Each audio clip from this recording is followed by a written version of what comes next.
الحمد لله رب العالمين والصلاة والسلام على سيد المرسلين سيدنا ونبينا وشفيعنا ومولانا أبي القاسم محمد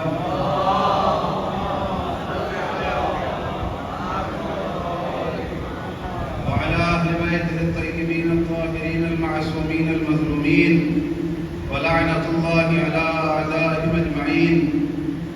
أما بعد فقد قال الله تبارك وتعالى في كتابه الحكيم بسم الله الرحمن الرحيم وما تفرقوا إلا من بعد ما جاءهم العلم بغيا بينهم ولولا كلمة سبقت من ربك إلى أجل مسمى لقضي بينهم وإن الذين أورثوا الكتاب من بعدهم لفي شك منه مريب. صدق الله العلي العظيم. صلوات پڑھیں بر محمد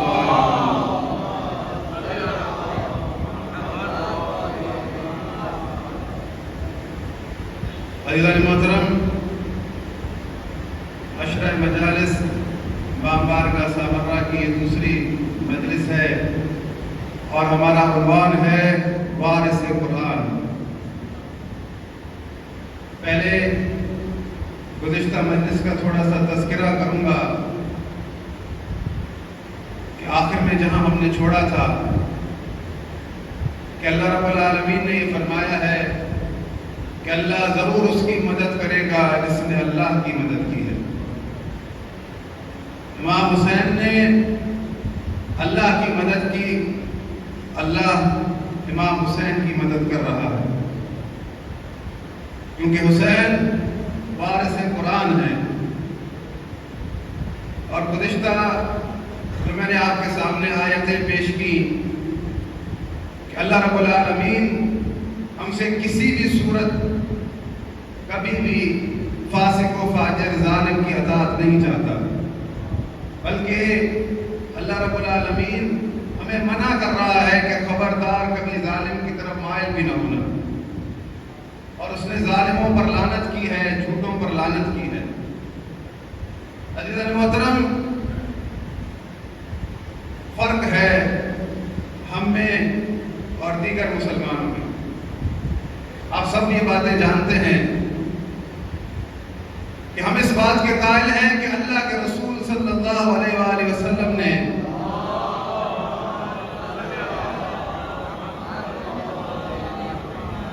اپنی زندگی میں بارہا اپنی وصیت فرمائی ہے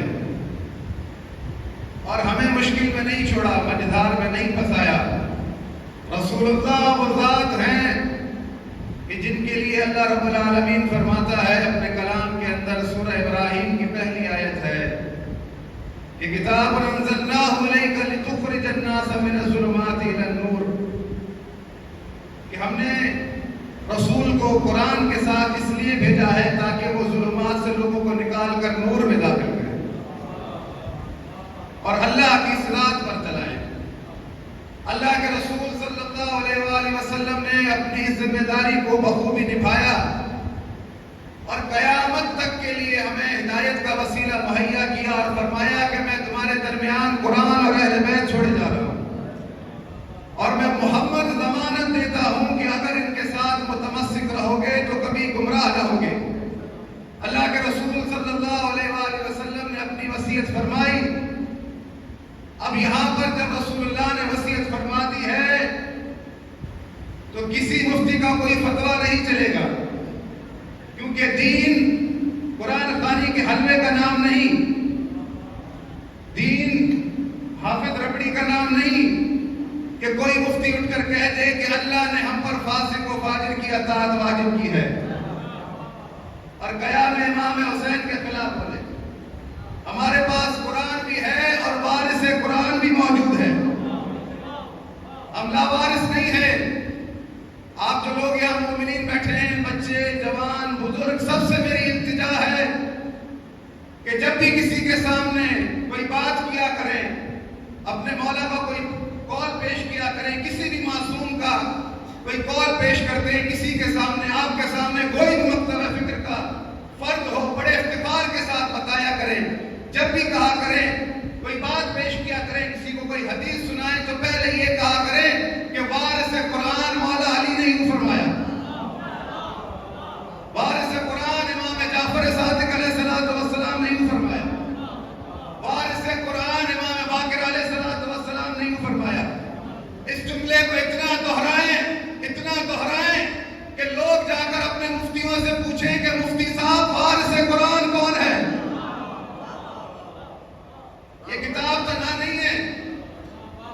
یہ قرآن تنہا نہیں ہے، اس کا وارث ہے۔ توجہ ہے نا محترم؟ یہ آپ کی ذمہ داری ہے کہ دنیا کو بتائیں کہ یہ کتاب تنہا نہیں ہے، اللہ رب العالمین نے اس کا ایک شارع قرار دیا ہے، اس کا ایک وارث قرار دیا ہے، کوئی اس کا صاحب ہے جو اس کی تشریح کرتا ہے، کوئی اس کا ناطق ہے جو اس کے سارے خشک و تر جانتا ہے، کوئی ایسا ہے جو کتاب کے سارے علوم کو جانتا ہے۔ یہ کتاب تنہا نہیں ہے، یہ اللہ کا آئین ہے، اور اللہ رب العالمین نے قیامت تک اس قرآن کے وارث قرار دیے۔ توجہ ہے نا محترم؟ میں مشکل بات تو نہیں کر رہا، ایک صلوات پڑھے پر محمد والا۔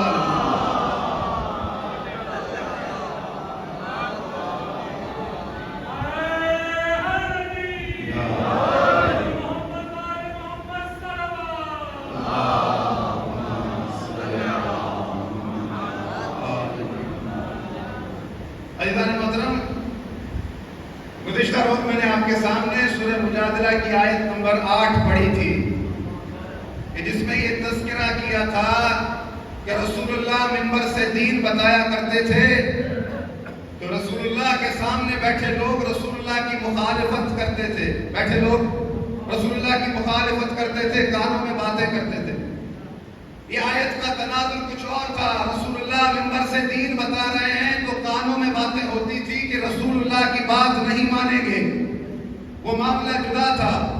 پھر مجھ سے سوال ہوا کہ آپ نے آیت نجوہ پیش کی ہے کہ جس میں اللہ رب العالمین نے رسول اللہ کے کان میں جو بھی بات کرتا ہے وہ پہلے صدقہ دے اس کے متعلق ہے، وہ اس کے متعلق نہیں تھی، وہ معاملہ وہ تناظر جدا تھا۔ مجھ سے کہا گیا تو اس کی وضاحت دے رہا ہوں، یہ آیت نجوہ جو رسول اللہ کے کان میں سرگوشی کی بات ہے، یہ آیت جدا ہے اور وہ معاملہ جدا ہے۔ وہ جو معاملہ ہے رسول اللہ کے کان میں سرگوشی کرنے کا وہ کچھ جدا ہے، اس کی وضاحت دے کر پھر اپنے موضوع کی طرف واپس آؤں گا۔ ایک صلوات پڑھ کر محمد والا۔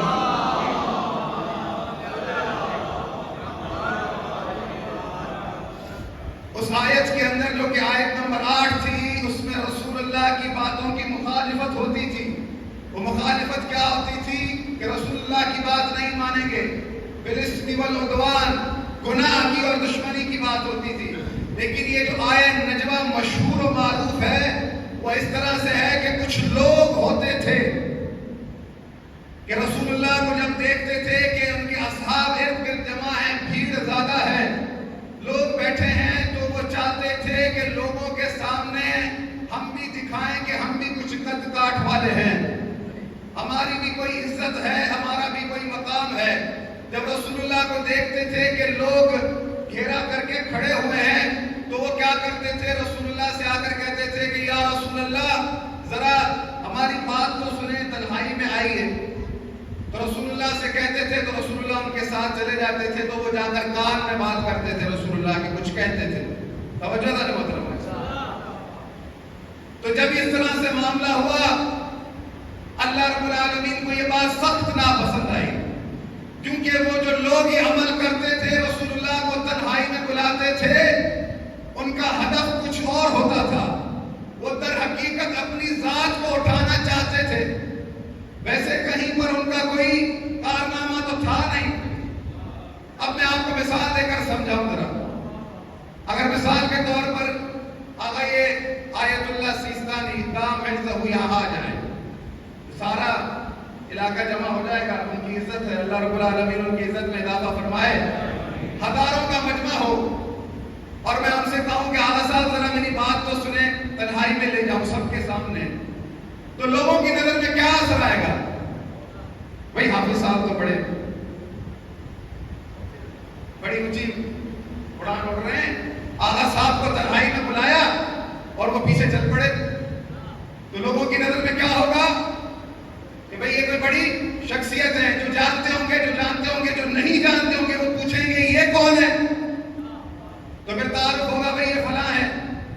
تو اس وقت بھی لوگوں کی یہ چاہت ہوتی تھی کہ اس عمل کے ذریعے سے لوگ ہمیں پہچانیں، کہ ہمارا بھی نام ہو، کہ ہم رسول اللہ کو جب تنہائی میں لے کر جائیں گے کوئی نہ کوئی تو پوچھے گا یہ صاحب کون ہے، تو پھر تعارف ہوگا یہ رسول اللہ کے کوئی رشتہ دار ہیں۔ میرا خیال ہے میں کوئی مشکل بات نہیں کر رہا ہوں،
کیا. اللہ کو انتظار رہا کہ دیکھوں اور کون کون عمل کرتا ہے، لیکن آیت پر کسی نے عمل نہ کیا. پھر اللہ نے کہا کہ اشفقتم ان تقدموا بین یدی نجواکم صدقات، کہ تم اس بات سے ڈر گئے کہ رسول اللہ سے بات کرنے کے لیے تمہیں صدقہ دینا پڑ رہا ہے، تو میں تم سے یہ آیت واپس لیتا ہوں، میں آیت کو منسوخ کرتا ہوں.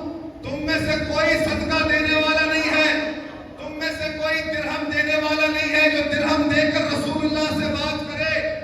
ہم نے تاریخ میں بڑا سنا کہ لوگوں نے اپنی جائیدادیں رسول اللہ کے قدموں میں نچھاور کی تھی، لیکن قرآن کہتا ہے ان کی ہتھیلی سے ایک درہم نہ نکلا.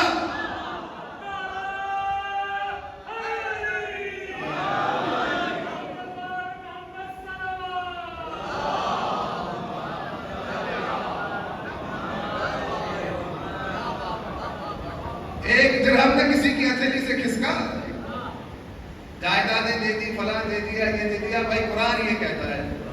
میں مشکل بات تو نہیں کر رہا، پریشان تو نہیں. اور ایک سلوات پڑھے گا محمد و آلہ.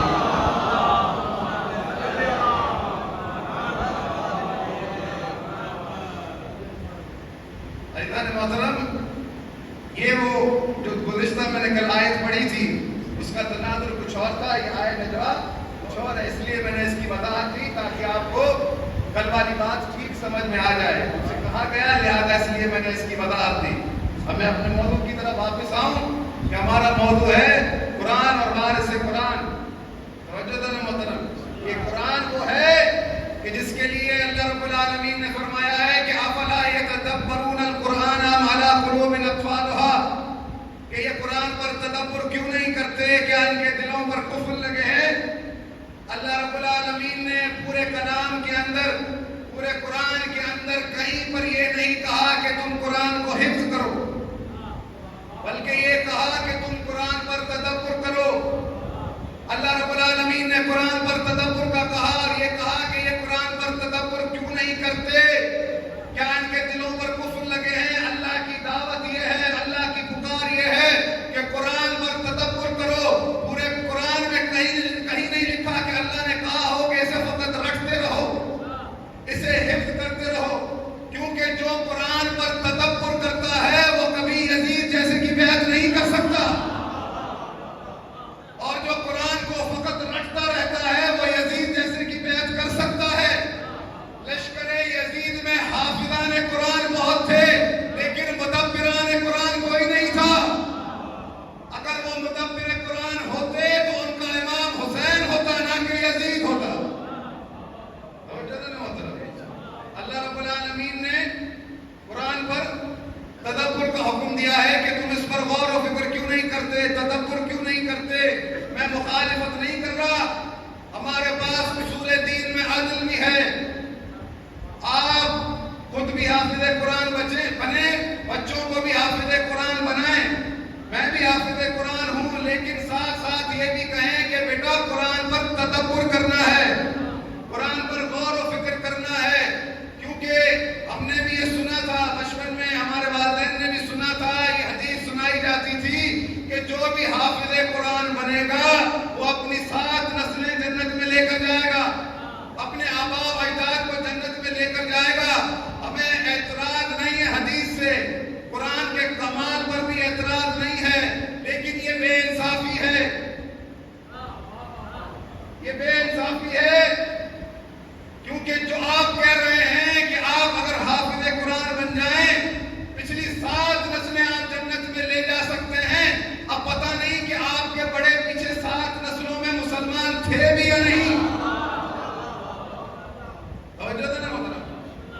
بات یہ ہے کہ اعجاز قرآن سے انکار نہیں ہے، لیکن یہ بے انصافی ہے کہ آپ قاری صاحب آپ حافظ قرآن بن جائیں، مفتی صاحب آپ حافظ قرآن بن جائیں، آپ کا بچہ اگر حافظ قرآن بن جائے آپ تو اپنی 7 نسلیں جنت میں لے کر جائیں. وہ محمد کے جس کے قلب پر قرآن نازل ہوا ہے وہ اپنے چچا ابو طالب کو لے جائیں گے.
دیکھی ایمان حضرت ابو طالب علیہ السلام کو قرآن سے ثابت کر دیا.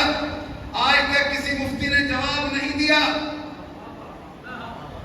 اور کوئی دے بھی نہیں سکے گا، کیونکہ حضرت ابو طالب وہ شخصیت ہیں جن کے قصیدے قرآن بیان کر رہا ہے. لِيُطْفِئُوا نُورَ اللَّهِ بِأَفْوَاهِهِمْ وَاللَّهُ مُتِمُّ نُورِهِ وَلَوْ كَرِهَ الْكَافِرُونَ. یہ چاہتے ہیں کہ بھوکے مار کر اللہ کے نور کو بجھا دے، لیکن اللہ کا نور تمام ہو کر رہے گا، اللہ کا نور روشن رہے گا.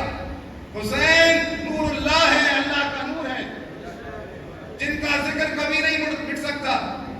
دین اسلام کسی مفتی کے فتوے کا نام نہیں. اگر دین ہے تو حسین سے ہے.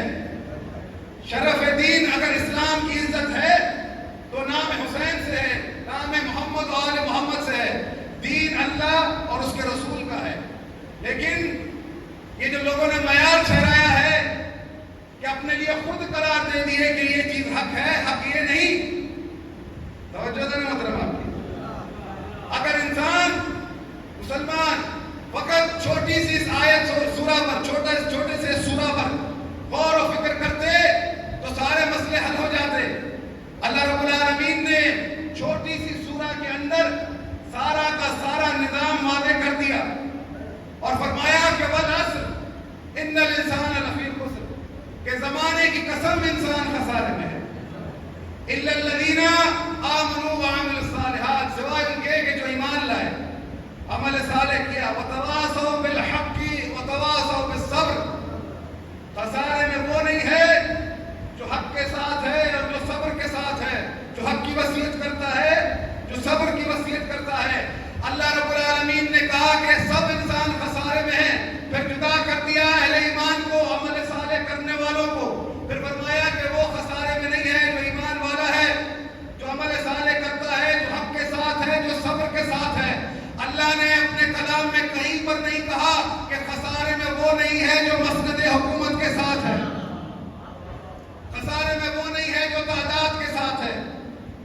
کہیں پر بھی یہ کرائٹیریا نہیں ہے کہ خسارے میں وہ نہیں ہے جو تعداد کے ساتھ ہے، بلکہ اللہ رب العالمین نے فرمایا میں خسارے میں وہ نہیں ہے جو حق کے ساتھ ہے اور صبر کے ساتھ ہے. خدا کی قسم اگر حق ہے تو علی ہے، صبر ہے تو حسین ہے. جو ان کے ساتھ ہے وہ خسارے میں نہیں ہے. لوگوں نے پتہ نہیں کیوں کہ تعداد کو بنا لیا حق، کہ جہاں تعداد زیادہ ہے وہاں حق ہے. میں نے کل آپ کے سامنے ذکر کیا تھا کہ انسان اپنی عبادت میں ہر رکعت میں اللہ سے التجا کرتا ہے کہ اللہ تو سیدھا رستہ دکھا، ان لوگوں کا رستہ کہ جن پر تو نے انعام کیا، ان لوگوں کے رستے سے بچا جن پر تو غضبناک ہے. اب انسان کے اندر کوالٹی نہیں ہے، تشخیص نہیں ہے پہچان سکے کہ اللہ نے کس پر انعام کیا ہے، کس پر غضبناک ہے، تو پھر فائدہ اس عبادت کا یہ تعداد کو معیار قرار دینا کہ جہاں کثرت زیادہ ہے، یہ قانون اللہ کو پسند نہیں ہے. آپ کی توجہ دینا محترم، پریشان تو نہیں ہو رہے؟ ایک سوال پڑھے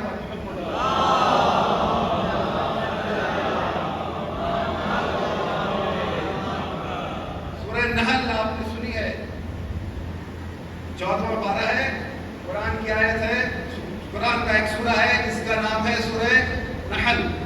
نحل عربی میں کہتے ہیں شہد کی مکھی کو. اسی سورہ کے اندر آیت ہے کہ جس میں اللہ رب العالمین فرماتا ہے کہ یخرج من بطونها شراب مختلف الوانه فیہ شفاء للناس، کہ ہم اس شہد کی مکھی کے بدن سے، پیٹ سے ایک مائع خارج کرتے ہیں جو انسانوں کے لیے شفا ہے. یعنی شہد مکھی کے بدن سے خارج کرتے ہیں. اس آیت کی تفسیر میں امیر المومنین علی بن ابی طالب صلی اللہ علیہ وسلم فرماتے ہیں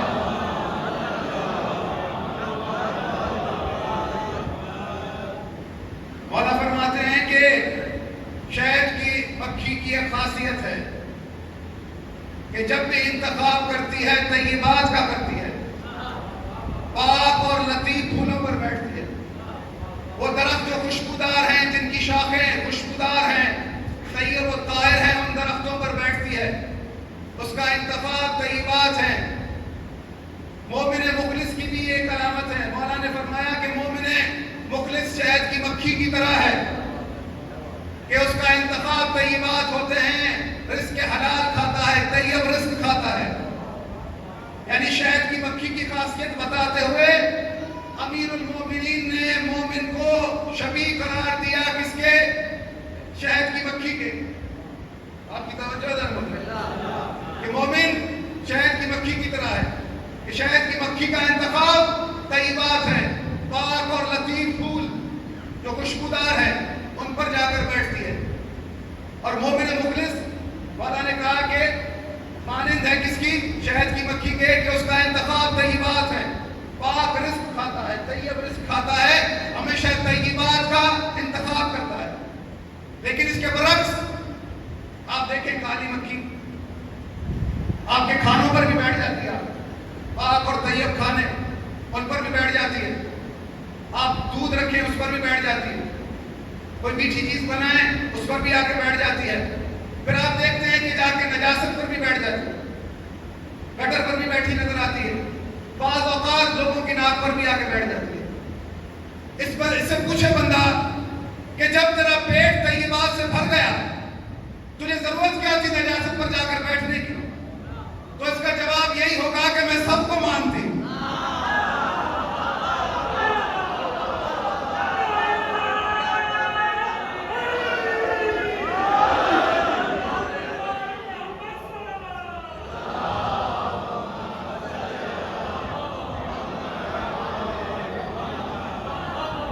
آپ پریشان مت ہوئیے گا، میں کالی مکھی کی بات کر رہا ہوں. بھائی وہ سب کو مانتی ہے نا، بیچاری کا قصور نہیں ہے. پھر آگے شہد کی مکھی کے آگے اتراتی ہے میں تو سب کو مانتی ہوں، تو سب کو نہیں مانتی.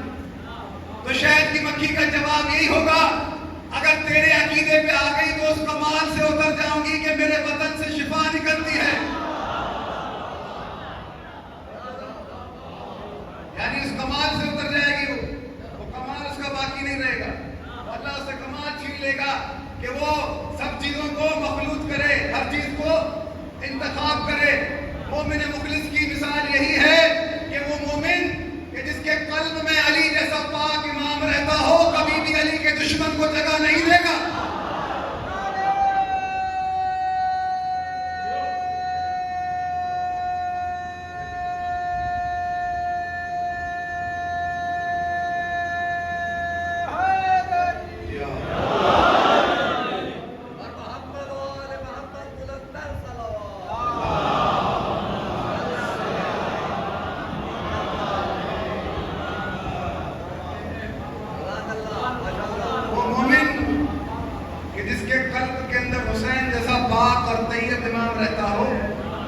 کبھی بھی یزید جیسے پلید کو جگہ نہیں دے گا.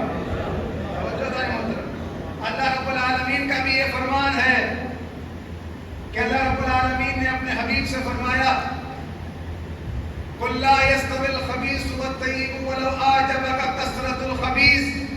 اے محمد ان سے کہہ دو کہ خبیث اور طیب برابر نہیں ہوا کرتے. وَلَوْ أَعْجَبَكَ كَثْرَةُ الْخَبِيثِ، کہیں خباثت کی تعداد دیکھ کر تعجب میں نہ پڑ جانا. کہ اللہ کا یہ وعدہ ہے، اللہ یہ کہہ رہا ہے کہ زیادہ تعداد دیکھ کر تعجب میں نہ پڑنا. اللہ معاشر کے دن ایک کام کرے گا، وہ یہ کرے گا کہ خبیثوں کا ایک ڈھیر لگائے گا. بَعْضَهُ عَلَىٰ بَعْضٍ فَيَرْكَمَهُ فَيَجْعَلَهُ فِي جَهَنَّمَ، خبیثوں کا ایک ڈھیر لگائے گا اور ڈھیر لگا کر جہنم میں ڈال دے گا. پریشان تو نہیں ہو رہے؟ تو یہ سب کچھ برابر کرنا.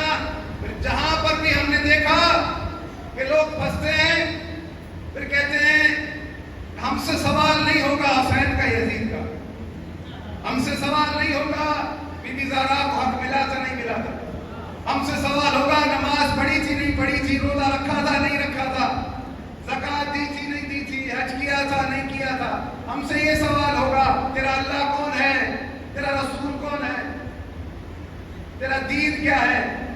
بڑے خود کو تسلی دینے کے لیے یہ بات اچھی ہے، لیکن خدا کی قسم جو بھی یہ باتیں کرتے ہیں ذرا مر کر تو دیکھیں. اللہ نے بھی کہا نا یہودیوں سے کہ تمنا کرو موت کی اگر سچے ہو. یہ جو لوگ کہتے ہیں نا کہ ہم سے سوال نہیں ہوگا، لیکن یہ سوائے ایک خوبصورت دھوکے کے بعد کچھ بھی نہیں ہے نوجوانوں. میں نوجوانوں کے لیے عرض کر رہا ہوں، یہ بزرگ مجھ سے بڑھ کر جانتے ہیں. یہ بات یاد رکھیے گا، سورہ آل عمران کی آیت نمبر 106 ہے کہ محشر کا دن ہوگا. اللہ قرآن میں فرماتا ہے کہ یوم تبیض وجوہ وتسود وجوہ، کہ محشر کے دن کچھ لوگوں کے چہرے سفید ہوں گے، روشن ہوں گے، کچھ کے چہرے سیاہ ہوں گے. ان سے سوال ہوگا فَأَمَّا الَّذِينَ اسْوَدَّتْ وُجُوهُهُمْ، جن کے چہرے سیاہ ہوں گے، کالے ہوں گے، ان سے سوال ہوگا اَكَفَرْتُمْ بَعْدَ إِيمَانِكُمْ، کہ تم ایمان لانے کے بعد کافر ہو گئے. جب یہ آیت اتری، تفسیر قرآن میں جا کر پڑھ لیں، حدیث موجود ہے. حضرت ابو ذر نے پوچھا رسول اللہ سے، یا رسول اللہ، کیا کوئی ایمان لانے کے بعد بھی کافر ہو جاتا ہے؟ کہا ہاں، ایمان لانے کے بعد بھی کافر ہو سکتے ہیں.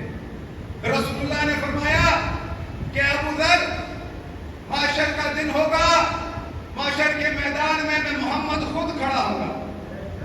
میری امت 5 پرچموں تلے میرے سامنے آئے گی.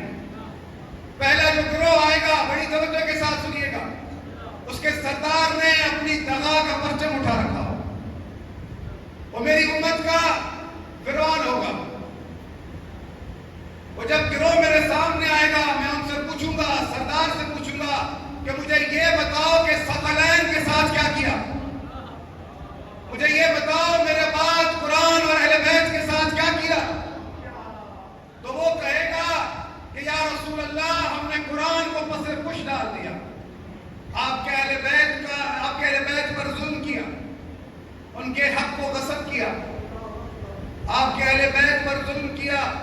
تو رسول اللہ کہیں گے کہ اس حال میں کہ تم بھوکے ہو، پیاسے ہو، تمہارے چہرے سیاہ ہیں، جہنم میں جاؤ. دوسرا گروہ آئے گا، میری امت کا سامری ہوگا. میں اس سے پوچھوں گا کہ مجھے یہ بتاؤ کہ میرے بعد ثقلین کے ساتھ کیا کیا، قرآن اور اہل بیت کے ساتھ کیا کیا. وہ کہیں گے کہ یا رسول اللہ، ہم نے آپ کے اہل بیت کو قتل کیا، انہیں در بدر گھمایا بازاروں کے اندر، قرآن کو پس پش ڈال دیا. ہم نے آپ کے اہل بیت کی عزت و تکریم نہ کی. تو رسول اللہ کہیں گے کہ اس حال میں کہ تمہارے چہرے سیاہ ہیں، تم بھوکے ہو، پیاسے ہو، جہنم میں جاؤ. تیسرا گروہ آئے گا، میری امت کا خارجی ہوگا. میں ان سے پوچھوں گا کہ مجھے یہ بتاؤ کہ میرے بعد ثقلین کے ساتھ کیا کیا، میرے بعد قرآن اور اہل بیت کے ساتھ کیا کیا جو تمہارے درمیان میں چھوڑ کر آیا تھا. تو وہ کہیں گے یا رسول اللہ، ہم نے آپ کے اہل بیت پر ظلم کیا، ان کی عزت نہ کی، قرآن کو نہ مانا. رسول اللہ وہی جملہ ان سے کہیں گے کہ تمہارے چہرے سیاہ ہیں، اس حال میں بھوکے ہو، پیاسے ہو، جہنم میں جاؤ. چوتھا گروہ آئے گا، رسول اللہ وہی سوال کریں گے، وہی جواب دیں گے. رسول اللہ کہیں گے کہ تمہارے چہرے سیاہ ہیں، تم بھوکے ہو، پیاسے ہو، اس حال میں جہنم میں جاؤ. پانچواں گروہ، رسول اللہ فرماتے ہیں پانچواں گروہ میرے سامنے آئے گا. اس گروہ کا علم اسد اللہ الغالب میرے بھائی علی ابن ابی طالب نے اٹھا رکھا ہوگا. اس گروہ کا پرچم علی ابن ابی طالب نے اٹھا رکھا ہوگا. میں اس گروہ سے پوچھوں گا، اس جماعت سے پوچھوں گا، مجھے یہ بتاؤ کہ میرے بعد ثقلین کے ساتھ کیا کیا. تو وہ کہیں گے کہ یا رسول اللہ، ہم آپ کے اہل بیت کے ساتھ کھڑے ہوئے، ہم آپ کے اہل بیت کے ساتھ کھڑے ہوئے، ان کے ظلموں پر روتے رہے.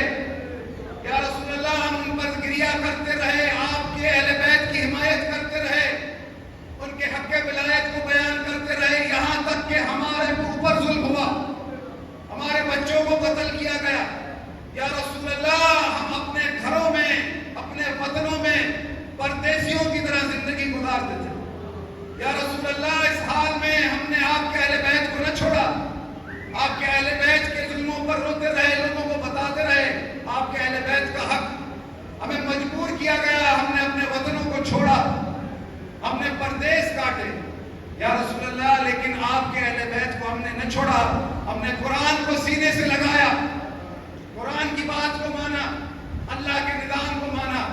تو رسول اللہ اس جماعت سے کہیں گے کہ اس حال میں کہ تم سیر ہو، پیاسے اور تشنا نہیں ہو، تمہارے چہرے سفید اور روشن ہے، جنت میں چلے جاؤ۔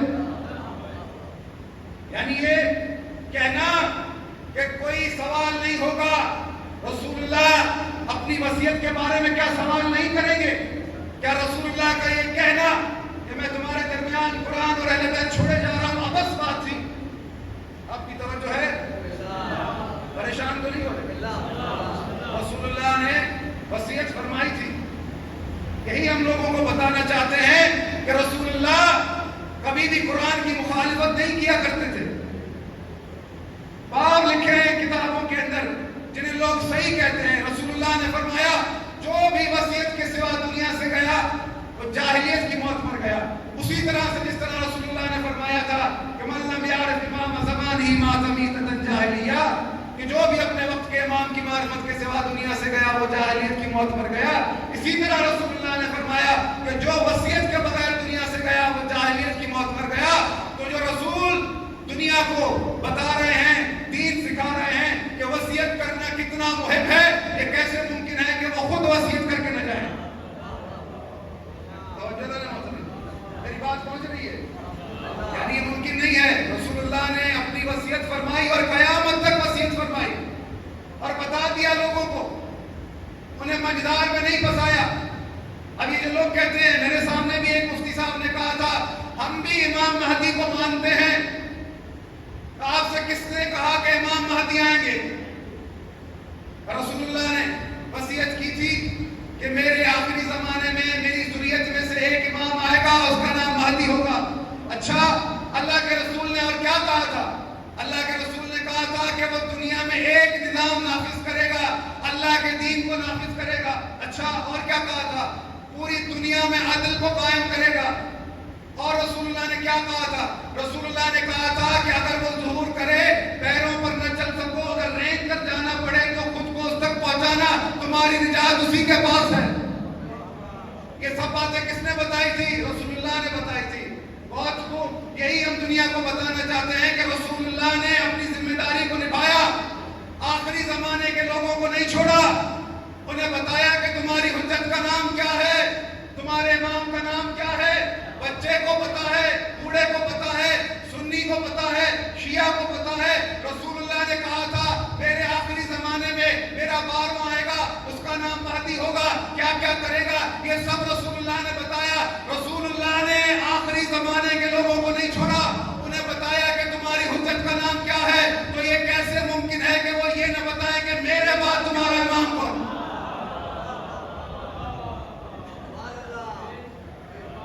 ہم زیادہ ضروری تھے، وہ زیادہ ضروری تھے؟ آخری زمانے کے رسول اللہ کو اتنی فکر ہے بھئی یہ لوگ پریشان نہ ہو، ان کو پتا ہو کہ اللہ کی حجت کا نام کیا ہے۔ اپنے بات نہیں بتائے، وہ لوگوں پر چھوڑ کر چلے گئے۔ اب لوگ جانے، دین جانے، لوگ بنائیں گے۔ اچھا بھائی، بسم اللہ کوئی بنا لے امام مہدی، آپ کوئی بڑے میاں بنا لے، ہمارے اختیار میں نہیں ہے، اللہ کی طرف سے آئے گا۔ ہاں، بارواں اللہ کی طرف سے آئے گا، آپ کے اختیار میں نہیں ہے۔ جیسے بارواں اللہ کی طرف سے آئے گا تو پہلا بھی اللہ کی طرف سے آئے گا، وہ بھی آپ کے اختیار میں نہیں تھا۔ کیونکہ اگر یہی دین ہوتا تو بنتے رہتے امام، بنتے رہتے لوگ۔ اللہ رب العالمین کی طرف سے جو آئے گا تو وہ معصوم ہوگا۔ ہم دنیا کو یہی بتانا چاہتے ہیں کہ جو اللہ کی طرف سے آتا ہے وہ معصوم ہی ہوتا ہے۔ اگر گناہگار کی اطاعت کرنی ہوتی تو بہت سارے گھوم رہے ہیں، کسی نہ کسی کو بنا دیا جاتا۔ اللہ گناہگار کی اطاعت چاہتا ہی نہیں، اللہ چاہتا ہے معصوم کی اطاعت۔ اسی لیے لوگ کہتے ہیں کہ امام مہدی آئیں گے، اللہ کی طرف سے آئیں گے۔ میری بات پہنچ رہی ہے؟ یہ سب نظام اللہ کی طرف سے، امام مہدی اللہ کی طرف سے آئیں گے۔ اللہ کے رسول نے غدیر میں امیر المومنین کی ولایت کے اعلان کے بعد امام مہدی تک سب کے نام لے کر بتا دیے، یعنی اس امت کو پریشانی میں نہیں چھوڑا۔ کیا ہے؟ یہی ہم نے رکھا لوگوں کے سامنے، مفتیان کرام کے سامنے، کہ رسول اللہ کی وصیت کہاں ہے؟ رسول اللہ نے فرمایا تھا کہ میرے بعد میرے 12 جانشین ہیں، خود کے ساتھ منسوب کیا تھا۔ خدا کی قسم کوئی مفتی 12 نہ گن سکا، ایک گنتا یزید کو بھی گن گیا، دوسرا 8 تک گن کے کہتا ہے 4 کا پتہ نہیں، تیسرا کہتا ہے سرے سے پہلے کا ہی پتہ نہیں، اللہ کے رسول کے وصیوں کا لوگوں کو پتہ نہیں۔ پھر جس نے یزید کو گنا شرمندہ ہو رہا تھا، تو بھائی ایسے امام بناتے کیوں ہو جن کا نام لینے کے بعد شرمندگی اٹھانا پڑے؟ اللہ نے آپ سے یہ تو نہیں چاہا، اللہ نے آپ سے چاہا ہے کہ انتخاب کس کا کرو؟ طیبات کا۔ اگر مومن ہو تو بات پہنچ رہی ہے نا، پریشان تو نہیں ہے؟ بس میں آپ کی خدمت تمام کرنا چاہتا ہوں مسائل کے چند جملے۔ اللہ رب العالمین نے ہمیں قرآن دیا اور اہل بیت دیے، اگر نجات ہے تو اسی میں ہے۔ جس نے قرآن کو چھوڑا وہ بھی گمراہ ہو گیا، جس نے اہل بیت کو چھوڑا وہ بھی گمراہ ہو گیا۔ عزیزان محترم، رسول اللہ کی 23 سالہ زندگی لوگوں کو یہی بتاتے گزر گئی